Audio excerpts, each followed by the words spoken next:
सगळ्यांच्या आशीर्वादाने गेले 10 वर्ष या ठिकाणी जिल्हा परिषदचा सदस्य मी एक वेळा आणि माझी पत्नी गेल्या वेळेला या ठिकाणी काम करण्याची संधी मिळाली। खरं वास्तविक जिल्हा परिषदची यंत्रणा ही सर्वसामान्यांच्यासाठी असते आणि गेले 9 वर्ष म्हणजे 2017ला निवडणूक झाली, 22ला या निवडणुकीचा कार्यकाळ संपला आणि आता 26 पर्यंत ही निवडणूक झाली नाही, म्हणजे 9 वर्षानं तब्बल ही निवडणुकीला आपण सामोरं जातोय। आता आम्हाला सुद्धा सगळ्यांना असं वाटत होतं की काही निवडणूकच होती का नाही ही यंत्रणाच या ठिकाणी 3 टायर सिस्टीम पंक्चर करायच्या नादाला हे सरकार लागले का काय। कारण का ही 3 टायर सिस्टीम समाजासाठी सर्व ग्रामीण भागासाठी किती महत्त्वाची आहे हे आपण सर्वजण जाणतोय।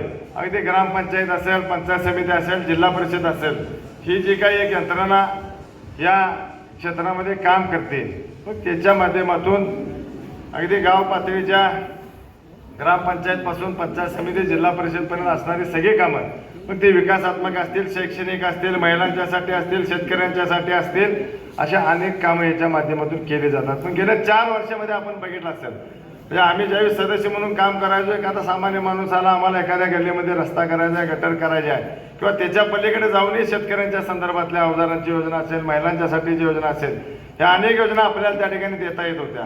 आरोग्याच्या दृष्टीने, शिक्षणाच्या दृष्टीने सुद्धा मला निश्चित त्या ठिकाणी केलेल्या कामाचं समाधान आहे अनिलराव, की आपण ज्या वेळेला एखाद्या यंत्रणेमध्ये काम करत असताना ज्या अपेक्षा आपल्याकडून लोकांच्या असतात, मतदारांच्या असतात, त्या मतदारांच्या अपेक्षेला न्याय देण्यासाठीचा जो आपला संघर्ष असतो तो करत असताना आम्हाला सुद्धा समाधान आहे। आम्ही या समाजामध्ये काम करत असताना जे विकास काम आम्ही करण्याचा प्रयत्न केला, ज्या विकास कामाला आम्ही मूर्त स्वरूप देण्याचं काम केलं ते निश्चितपणे मग शाळेच्या संदर्भातल्या असेल, आरोग्याच्या संदर्भातल्या असणाऱ्या PSC सारख्या आता आपले मेडलगेमधली आपण इमारत बघितली, म्हणजे अशा अनेक कामं आपण केली पण त्या कामांचा कधी गाजावाजा करण्याची भूमिका आपण त्या ठिकाणी केली। ही आमची जबाबदारी आहे हो।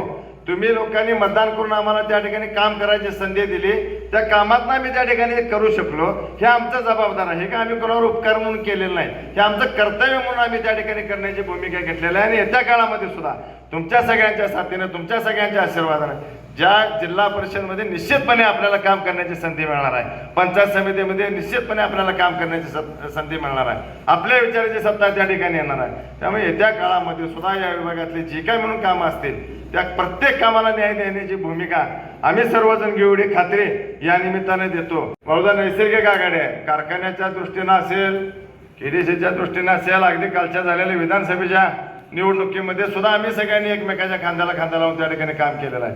त्यामुळे आपल्या सगळ्यांना विनंती आहे, आता राहिलेल्या दिवसामध्ये थोडं जागरूक राहून आपण काम करूया। या डेंगेवणीला या ठिकाणी उमेदवारी दिलेली आहे, आता गारगोटीमध्ये सुद्धा आमच्या बजरंग कोळणे त्यांच्या मिसेसला त्या ठिकाणी पंचायत समितीची उमेदवारी दिलेली आहे। ही आता सगळी जबाबदारी आपल्या सगळ्यांची आहे आणि जिल्हा परिषदचा उमेदवार आणि आपले दोन्ही पंचायत समितीचे उमेदवार मोठ्या मताधिक्याने निवडून देण्यासाठी आपण सर्वांनी प्रयत्न करूया। अगदी शेवटच्या क्षणापर्यंत 7 तारखेपर्यंत आपण सगळ्यांनी म्हणजे आपल्याला 5 तारखेचा मतदानाचा टक्का वाढवायसाठी जे म्हणून प्रयत्न करायचे ते निश्चितपणे करूया, अगदी शेवटच्या टोकापर्यंत प्रयत्न करूया आणि 7 तारखेचा गुलाल आपल्या नावावर करूया एवढी विनंती या निमित्तानं आपल्याला करतो आणि थांबतो। जय हिंद, जय महाराष्ट्र।